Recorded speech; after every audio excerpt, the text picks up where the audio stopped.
Nichukue fursa hii adhimu kwanza kumshukuru Mheshimiwa Rais Samia Suluhu Hassan, rais wetu wa Jamhuri ya Muungano wa Tanzania, kwa kuendelea kutoa mikopo hii ya 10% kupitia halmashauri yetu ya mji wa Mbulu. Naomba tumpigie makofi mengi sana.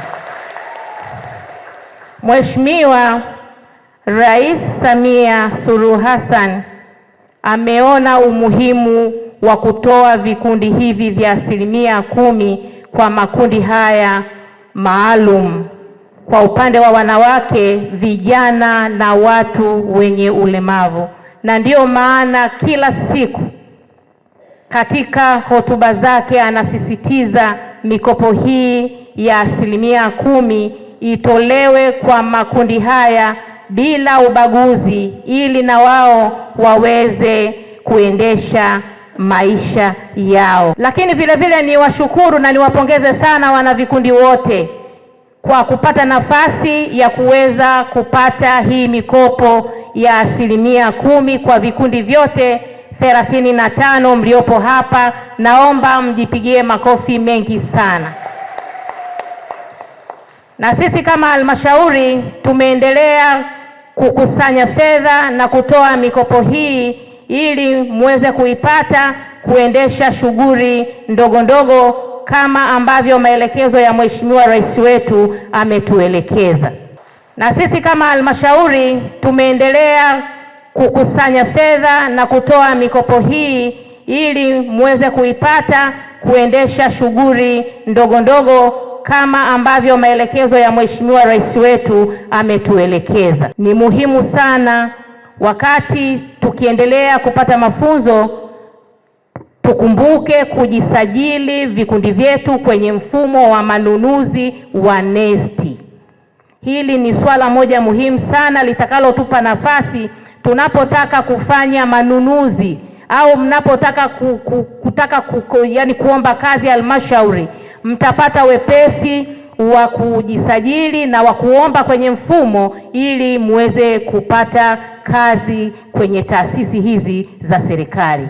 Kwa hiyo ni jambo muhimu sana kila kikundi kione umuhimu wa kujisajili kwenye mfumo. Na ni vizuri hapa afisa wangu ameniambia leo vikundi vyote vitasajiliwa kwenye mfumo wa NeST ili muweze kupata huduma hizi za manunuzi pale ambapo mtakapohitaji. Ndugu wana vikundi,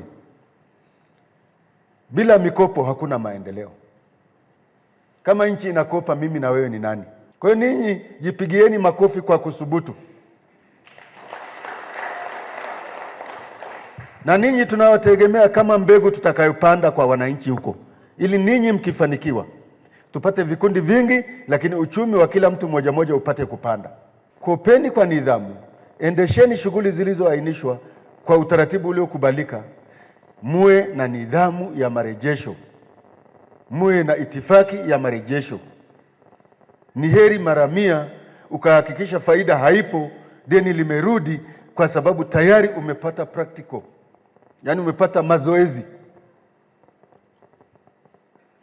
Ni hatari sana kutokujua biashara unayofanya inakuingizia hela kwa kiasi gani. Mimi ni mnufaika wa vikundi vya 10% ya mkopo wa ndani. Ni mwakilishi wa vikundi 36 vilivyopata mikopo.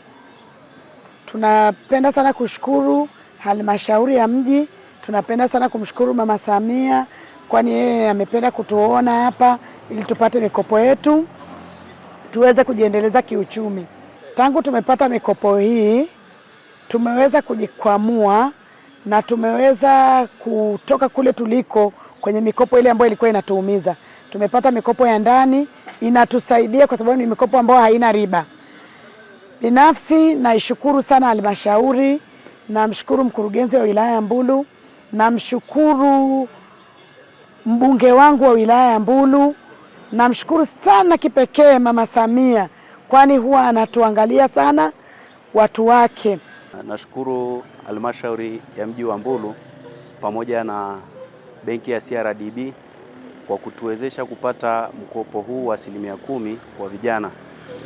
Kwa kupata mkopo huu tumeweza kununua vifaa ambavyo vinatusaidia kwenye kazi yetu ya workshop kwa ajili ya kutengenezea furniture na thamani zote za ndani. Kwa hiyo tunashukuru kwa sababu kwa kupitia huu mkopo tumeweza kununua mashine na mashine zinaturahisishia kazi. Zamani tulikuwa tunafanya kazi, kila kitu tunachokifanya tunakitumia mkono, lakini kwa sasa hivi tuna mashine za kupuliza rangi, tuna mashine za kuranda mbao, tuna mashine za kupuliza rangi kwenye mbao. Kwa hiyo tunashukuru serikali pia mama yetu Samia Suluhu Hassan kwa kutusaidia vijana ili tuweze kujikwamua uchumi.